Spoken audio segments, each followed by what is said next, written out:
안녕하세요. 군사돋보기입니다. 현지 시각으로 5월 3일 미국의 전쟁연구소 ISW가 발표한 바에 따르면 하르키우 동부 지역에서 우크라이나군은 러시아군에게 공세를 가해 하루 만에 무려 40km 거리를 진격해 보급 거점인 스타리살리브를 탈환하고 볼첸스크 인근까지 진격한 것으로 보인다고 합니다. 앞으로 우크라이나군의 전력은 서방 국가들의 파격적인 지원에 힘입어 차원이 다르게 강해질 텐데 기대가 됩니다. 이들의 계획이 성공할 경우 우크라이나군은 러시아군이 모든 것을 쏟아부은 동부 전선에서마저도 지난 키이우 전투와 북부 지역에서의 전투 상황들처럼 러시아군의 목숨줄을 움켜쥐고 의미 없는 소모전만을 지속하도록 강요할 수 있을 겁니다. 동부 돈바스 전장으로 몰아쳐온 러시아군과 우크라이나군의 정확한 규모에 대해서 얼마 전 미 정보 당국이 밝혔는데요. 이에 따르면 러시아군이 현재 어느 정도 수준으로 약화되었고 우크라이나군이 이에 비해 얼마나 유리해진 상황인지 알 수 있습니다. 미 정보 당국이 밝힌 바에 따르면 러시아군이 동부 돈바스 전선의 슬로비안스크와 세베르도네츠크 방면을 향해 본격적인 공세를 시작할 때 그들의 총 병력은 약 33,000여 명에 전차는 570여 대, 장갑차는 1,070여 대 규모를 가지고 있었다고 합니다. 반면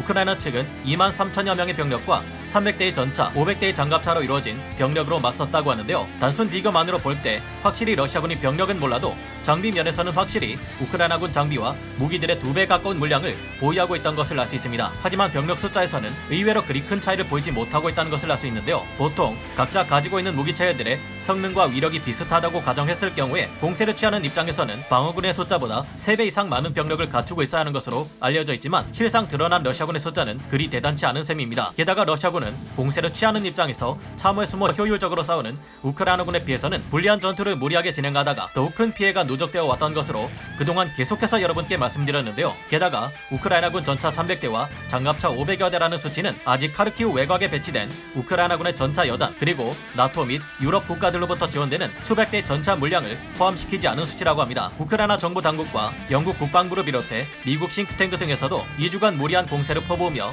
지칠 대로 지치고 보급이 제대로 이뤄지지 않는 현재 러시아군의 상태로는 추가적인 대공세를 실시한다는 것이 사실상 어려울 것이라는 판단을 내리고 있는데요. 이제 정말 러시아군에게 승리할 기회는 지나간 것 같습니다. 가만히 앉아 휴식을 취하고 부대를 재편성하는 동안 우크라이나군에는 서방에 어마어마한 무기 지원이 이어져 이미 러시아군의 화력을 압도하기 시작했기 때문인데요. 반대로 5월 9일 이전까지 더욱 공세를 몰아친다고 해도 제대로 된 전력을 발휘할 수 없는 지금 상태에서는 오히려 피해만 더 키우는 꼴이 될 것으로 군사 전문가들은 분석하고 있습니다. 원래 많은 군사 전문가들이 러시아군과 우크라이나군은 엄폐물이 없는 돈바스 전장에서 최후의 대기갑 전투를 벌일 것으로 예상했지만 준비되지 않은 상태에서 섣부른 공세를 무리하게 진행했기 때문인지 러시아군이 상당한 피해를 입었고 이로 인해 러시아군은 절대적인 병력 우세를 점하는 것이 불가능해서 더 이상의 추가 공세는 이루어지기 어려울 것이라는 전망이 나오고 있습니다. 이전부터 말씀드렸듯이 러시아군은 기존 우크라이나 서부 전선과 북부 전선에서 패퇴한 부대에 대규모로 신규 징집한 인원을 재편성해 엄청난 규모의 군대를 돈바스 전장에 동원해 계속해서 공세를 퍼부었습니다. 특히 돈바스 전투의 핵심 지역인 이지움 축선을 통해 러시아군은 무려 22개에 달하는 대대 전술단을 투입하고 세베로도네츠크 방면으로도 19개 대대 전술단 규모의 대병력을 투입했는데요. 하지만 현지 시각 5월 2일 여러 오신트 보고에 따르면 러시아군의 진격은 현재 우크라이나 대다수 지역에서 거의 성과를 내지 못하고 있다고 파악되고 있습니다. 러시아군에 맞서는 우크라이나군의 규모가 만만치 않기 때문인데요. 현지 시각 5월 1일 기준으로 지금까지 파악된 바에 의하면 이지움 축선에 동원된 우크라이나군 병력은 제1근위 전차군, 제20연합군, 제35연합군, 제36연합군, 제68군단 등입니다. 러시아군은 현지 시각으로 지난 2월 24일 개전 당시만 해도 44개에 달하는 엄청난 수의 대대 전술단 병력을 돈바스 전장에 투입했습니다. 이들은 33개 기계화 대대 전술단과 11개의 전차 대대 전술단으로 구성되어 있었다고 합니다. 그러나 현재 동부 전선에 남아있는 러시아군 병력은 18개 기계화 대대 전술단 그리고 고작 4개에 불과한 전차 대대 전술단이 다인 것으로 밝혀졌습니다. 2월 24일부터 지금까지 투입되었던 러시아군 대대 전술단의 경우 그동안 전투를 수행하며 막대한 피해를 입은 나머지 그 규모가 현재는 50% 이하로 줄어들었고 그 중에서도 제4근위 전차 사단은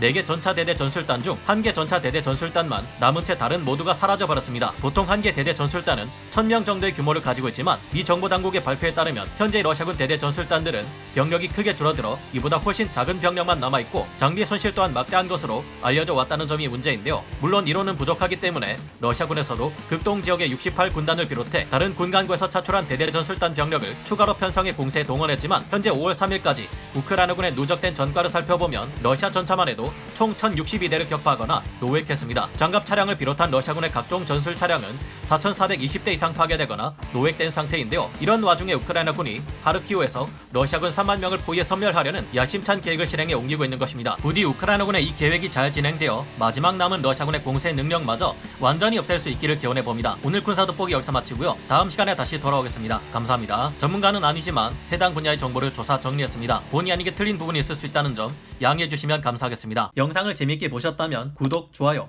알림 설정 부탁드리겠습니다.